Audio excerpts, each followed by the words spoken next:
ជំនួបកម្ពុជាប្រវត្តិសាស្ត្ររវាងលោកដូណាល់ដត្រាំនិងលោកស៊ីជីនពីងដើម្បីស្វែងរកច្រកចេញសម្រាប់ចំនួននៅបច្ចឹមបពានិងសង្គ្រាមពាណិជ្ជកម្មពិភពលោកកំពុងផ្ដោតការចាប់អារម្មណ៍យ៉ាងខ្លាំងមកលើរដ្ឋធានីប៉េកាំងខណៈដែលប្រធានាធិបតីអាមេរិកលោកដូណាល់ដត្រាំនិងប្រធានាធិបតីចិនលោកស៊ីជីនពីងត្រៀមបើកការពិភាក្សាដ៏សំខាន់បំផុតមួយក្នុងសប្តាហ៍នេះដើម្បីដោះស្រាយបញ្ហាសកលរួមមានវិបត្តិអេរ៉ង់សន្តិសុខកោះតៃវ៉ាន់បច្ចេកវិទ្យាបញ្ញាសិប្បនិម្មិត AI និងសង្គ្រាមពាណិជ្ជកម្មបើយោងតាមការចុះផ្សាយរបស់សារព័ត៌មាន Channel New Asia និង CNN នៅថ្ងៃច័ន្ទទី11ខែឧសភាឆ្នាំ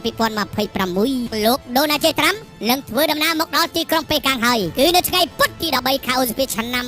2026ខាងមុខនេះដែលជាការធ្វើទស្សនកិច្ចលើកដំបូងរបស់លោកចាប់តាំងពីឆ្នាំ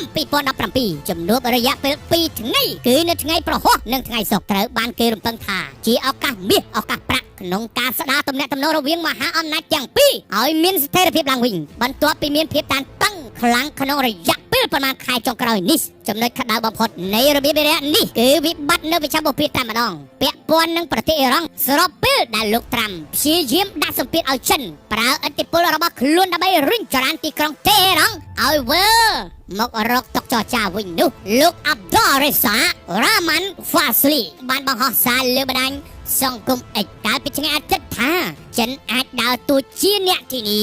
ដ៏សំខាន់ណាស់សម្រាប់រាល់កិច្ចព្រមព្រៀងសន្តិភាពរបស់អ៊ីរ៉ង់និងសហរដ្ឋអាមេរិកលោកបានបញ្ជាក់ថារាល់កិច្ចព្រមព្រៀងនាពេលអនាគតត្រូវតែមានការធានាពីមហាអំណាចដូចជាចិននិងរុស្ស៊ីហើយត្រូវលើកយកមកពិភាក្សានៅក្នុងក្រុមប្រឹក្សាសន្តិសុខអង្គការសហប្រជាជាតិផងដែរក្រៅពីបញ្ហាអ៊ីរ៉ង់មហាអំណាចទាំងពីរនឹងជជែកលើចំណុចរស័ព្ទជាច្រើនទៀតដូចជាសេដ្ឋកិច្ចនិងពាណិជ្ជកម្មភាគីទាំងពីរត្រៀមប្រកាសពីកិច្ចសហប្រតិបត្តិការវិនិយោគបន្ថែម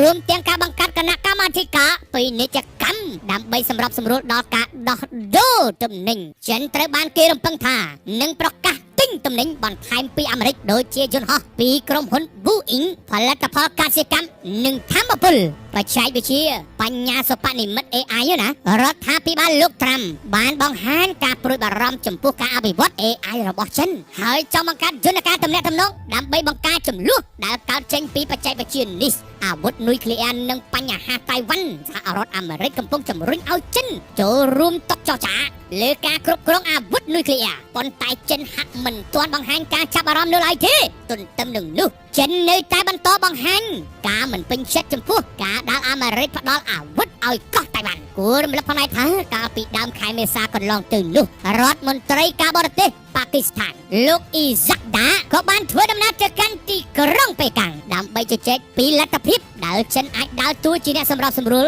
សន្តិភាពរបស់អាមេរិកនិងអ៊ីរ៉ង់ផងដែរក្រសួងការបរទេសចិនបានបញ្ជាក់ថាខ្លួននឹងត្រៀមខ្លួនជានិច្ចក្នុងការដើរតួជាអ្នកកសាងសន្តិភាពតាមរយៈការប្រស្រ័យទំនាក់ទំនងជាមួយគ្រប់ភាគីពាក់ព័ន្ធទោះបីជាមានភាពខុសគ្នាលើបញ្ហាច្បាប់ពន្ធនាំចូលនិងចំនួនភូមិសាស្ត្រនយោបាយក៏ដោយក៏ជំនួបរវាងមេដឹកនាំពិភពលោកទាំងពីរក្នុងសប្តាហ៍នេះត្រូវបានគេចាត់ទុកថាជាសញ្ញាវិជ្ជមានមួយហើយដែលអាចជួយបញ្ជៀសសង្គ្រាមលោកនិងផ្ដល់ដង្ហើមដល់សេដ្ឋកិច្ចសកលឡើងវិញ